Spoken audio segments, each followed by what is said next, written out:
I stood in the pouring rain, staring at a small mahogany casket being lowered into a hole that looked too dark, too deep for a 9-year-old boy.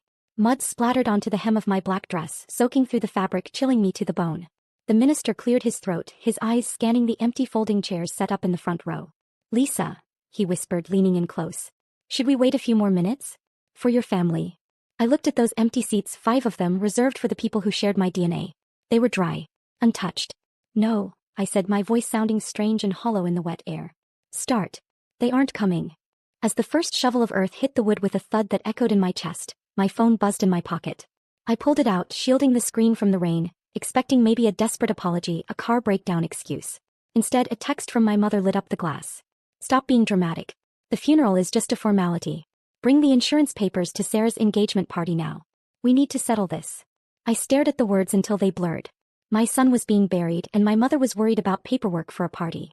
Before I tell you what I did when I walked into that luxury party covered in cemetery mud, drop a comment telling me where you're watching from and what time it is. I want to see how far this story travels. I didn't go home to change. I didn't scrape the cemetery mud off my heels or wipe the rain from my face. I got into my car and drove 20 minutes to the Grand Oak Country Club, gripping the steering wheel until my knuckles turned white. The heater blasted against my frozen skin, but I couldn't feel it. All I could feel was the phone buzzing in my pocket again. Another demand, another ping, another reminder that my grief was on a timer set by my mother. When I handed the valet my keys, he hesitated, looking at the dirt on my hem, then at the pristine white columns of the clubhouse entrance. I walked past him without a word. Inside, the air smelled of expensive perfume and roasted garlic. Laughter drifted from the ballroom, light and airy, the sound of people whose biggest worry was whether the champagne was chilled enough. I caught my reflection in a gilt-framed mirror in the hallway, a dark, jagged tear in a canvas of cream and pastel. My mother intercepted me before I could reach the main hall. She grabbed my arm, her fingers digging into my bicep, her face perfectly made up, not a single tear track in sight. "You look like a disaster," she hissed, pulling me toward a private bridal suite. "We have guests, Lisa. Important guests. Could you not have at least cleaned up?" She shoved me into the room where Sarah was touching up her lipstick in front of a vanity. My sister turned, her eyes scanning me up and down with a look of pure boredom. "Finally," Sarah said, popping her lips. "Did you bring the check? David is waiting to announce the venue expansion, and we need the deposit cleared." I stood there, water dripping from my coat onto the plush carpet. "I just buried my son," I said, my voice quiet, dangerous. "And you want his insurance money for a party extension?" Sarah rolled her eyes, a gesture so familiar it made my stomach turn. She reached into her designer clutch and pulled out a piece of stationery, heavy, cream-colored, expensive. She slid it across the vanity table toward me. "It's not just for the party, Lisa. It's compensation. We did the math." I looked down at the paper. It wasn't a condolence note. It was an invoice. Handwritten in her elegant looping script were line items that made my breath hitch. Emotional distress caused by Noah's diagnosis, $50,000. Cancellation fees for Cabo trip due to surgery scare, $20,000. General loss of social standing due to family depression, $10,000. The total at the bottom was circled in red ink. She was charging me for the inconvenience of my son's cancer. "He was a vibe killer for 2 years, Sarah said, examining her nails. "Do you know how hard it is to be happy when you're constantly dragging around a sick kid? We put our lives on hold. We suffered too. That money is basically back pay." For a second the room spun. I flashed back to a night 6 months ago. Noah curling into a ball on his bed, his small body ravaged by chemo, whispering that he was sorry for being sick, sorry for making everyone sad. I remembered holding him until my arms went numb, promising him he wasn't a burden. And while I was holding him, Sarah had been calculating the cost of her missed vacation. The grief that had been drowning me for days suddenly evaporated, replaced by something hot and solid. Rage. It wasn't the screaming kind. It was cold. It was absolute. I looked at my sister, really looked at her, and realized I wasn't looking at family. I was looking at a parasite in silk. I didn't tear up the invoice. I folded it carefully and put it in my pocket. "You think you're owed this," I said, my voice steady. Sarah smiled, a shark showing its teeth. "I know I am." I folded the invoice along its crease, the paper crisp and sharp against my thumb. I didn't scream. I didn't flip the table. I simply slipped the evidence into my pocket, right next to the phone that was silently recording every word. "No," I said. It was a small word, but it sucked the air out of the room. Sarah's jaw dropped, her perfect composure cracking. "Excuse me." "No," I repeated, turning toward the door. "You aren't getting a dime. Not for the wedding. Not for your emotional distress. Not for the deposit on the new wing." I reached for the door handle, but it didn't turn. A hand had slammed against the wood, holding it shut. I looked up to see my father, Robert, blocking my exit. He wasn't looking at me with the warmth of a parent greeting a grieving child. He was looking at me like a bank vault that refused to open. My mother, Linda, stood behind him, dabbing at dry eyes with a monogrammed handkerchief. You are being incredibly selfish, Lisa, my father said, his voice low and rumbling. Your sister has a future. He has a life to build. Noah is gone. Hoarding that money won't bring him back. It's immoral to let it sit in an account when your family is suffering. Suffering? I asked, looking around the private suite that likely cost more to rent for an hour than I made in a month. You're drinking Dom Perignon while I have grave dirt under my fingernails. You don't know the meaning of the word. My mother stepped forward, her voice trembling with a performance worthy of an Academy Award. We are destitute, Lisa. We spent everything trying to maintain our image during that difficult time. We have debts. If you don't help us, we lose everything. That's a lie, I said flatly. You just bought a boat. My father's face turned a shade of purple I hadn't seen since I was 16. He stepped closer, using his height to intimidate me, a tactic that used to work. It didn't work today. Listen to me, he hissed. You think you have a choice? You don't. We've already spoken to a lawyer.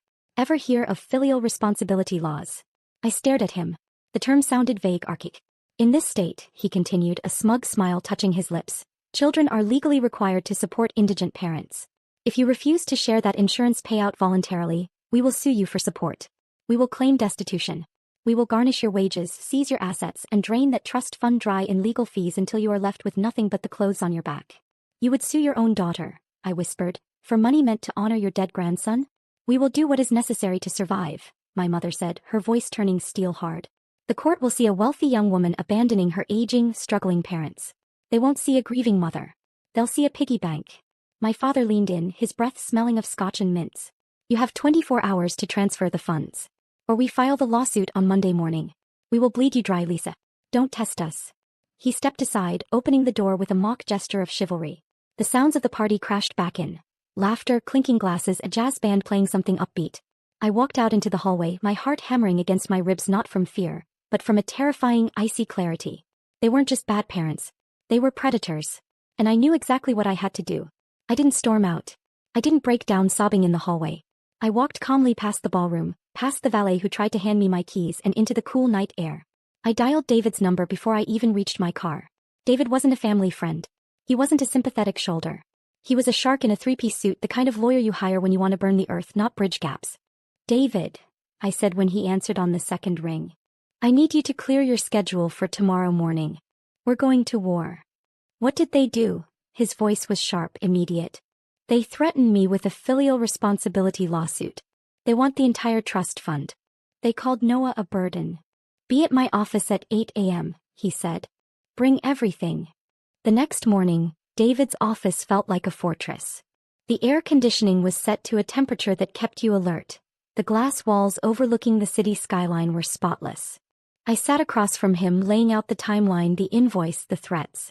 David listened without interrupting, his eyes narrowing as I described the filial responsibility threat. It's a desperate move, David said, tapping a silver pen against his desk. But in this state, if they can prove destitution, it's not impossible. It's rare, but it's a real threat. We can't just fight this defensively, Lisa. If we go to court arguing about their finances versus yours, we might get stuck in litigation for years. We need to destroy their credibility before a judge ever sees a filing. I know, I said. That's why I prepared. I reached into my bag and pulled out a small, rugged-looking device. It was a trail camera, the kind hunters use to track deer in the woods. Camouflage casing, motion-activated, night vision. David raised an eyebrow. I had a feeling, I explained, my voice steady. 2 days before Noah died, Sarah made a joke about how expensive cemetery plots were. She asked if we couldn't just cremate him and save the real estate. Made my skin crawl. So the day before the funeral, I went to the cemetery early. I installed 3 of these in the trees surrounding the plot. High up. Hidden. David picked up the camera, turning it over in his hands. A slow, predatory smile spread across his face. And what did you find? They think I'm just a grieving mother, I said. They think I'm weak. But I knew they wouldn't be able to resist. I knew they'd go there. Lisa, David said, leaning forward. If you have what I think you have, we don't just win a lawsuit. We end them. I have footage, I said. But we need more. We need them to confess. We need them to say the quiet part out loud in public where they can't spin it. David nodded, opening his laptop. Then let's set the stage. You're going to that engagement party next week. The big one. And you're going to bring this. He pointed to the trail camera. We're going to turn their own vanity into their execution. What we planned wasn't just a legal defense. It was psychological warfare. We weren't waiting for subpoenas. We were setting a trap and letting them destroy themselves. When I left his office, I felt something new. I wasn't surviving anymore. I was hunting. A week later, I entered the Ritz-Carlton ballroom transformed, tailored crimson dress, flawless composure. I didn't look broken. I looked dangerous. Sarah saw me and relaxed. She thought I'd come to pay. My parents intercepted me, whispering about family. When Sarah demanded the money, I smiled. Better, I said. I have a toast. I took the podium, unplugged the slideshow, and played the footage. The ballroom froze as Sarah's voice filled the room. Rage, greed, cruelty laid bare. My mother's threats followed. Then I delivered the kill shot. They weren't wealthy developers. They were broke, drowning in debt, trying to steal a dead child's trust fund to pay for the wedding. I walked off the stage as the engagement collapsed behind me. The fallout was instant. William ended it. Creditors swarmed. Then came their last move, a lawsuit demanding support. Cornered animals. So I set the final trap. I met them quietly and told them I'd buried the money, converted it into untraceable diamonds, and placed them in my son's casket. I let them believe I was unstable. I watched greed overpower reason. That night they went to the grave with shovels. The police were waiting. Caught mid-dig, Sarah screamed that the dead didn't need money. She did. That was the truth of her. As they were arrested, she demanded to know where the diamonds were. I leaned in and whispered, there were no diamonds. Just gravel. Their conviction ended everything. The lawsuit, their leverage, their lies. Months later, I stood at the grave in peace. The money became Noah's haven, a refuge for siblings of terminally ill children. I lost the family I was born into, but I saved myself. Blood makes you related. Loyalty makes you family.